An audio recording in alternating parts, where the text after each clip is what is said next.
Isang Pilipinong international student ang kinilala sa top 25 environmentalists under 25 ng Canada para sa taon 2024.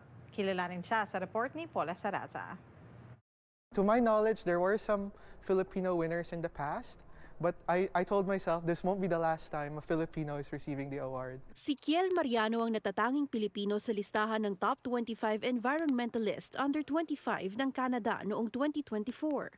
Parangal para sa mga youth at student leader na nakakapagbigay ng positibong kontribusyon sa kalikasan sa kani-kanilang komunidad. We have that responsibility to take care of this land, especially on how the First Nation, Inuit, and Métis people took care of it.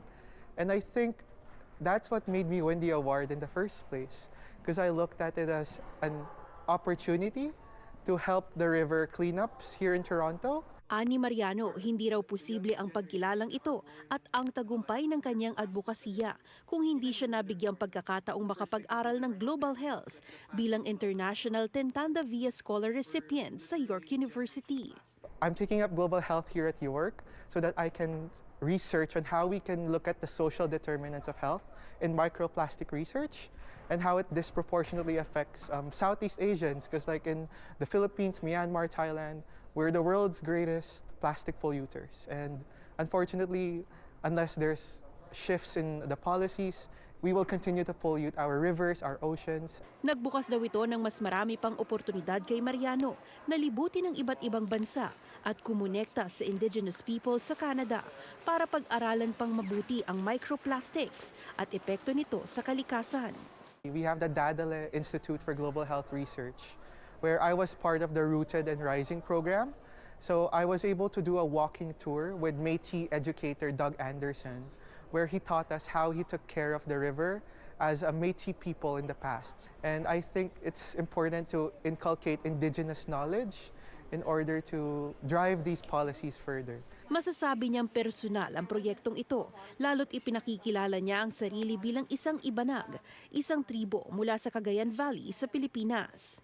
I realized that health is also intertwined with planetary health, on how we take care of the environment. And I am an Ibanag from the Philippines. We're called the river people.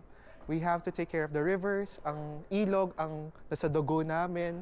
Kaya kailangan namin pag-alagaan to, regardless kung nasaan kami.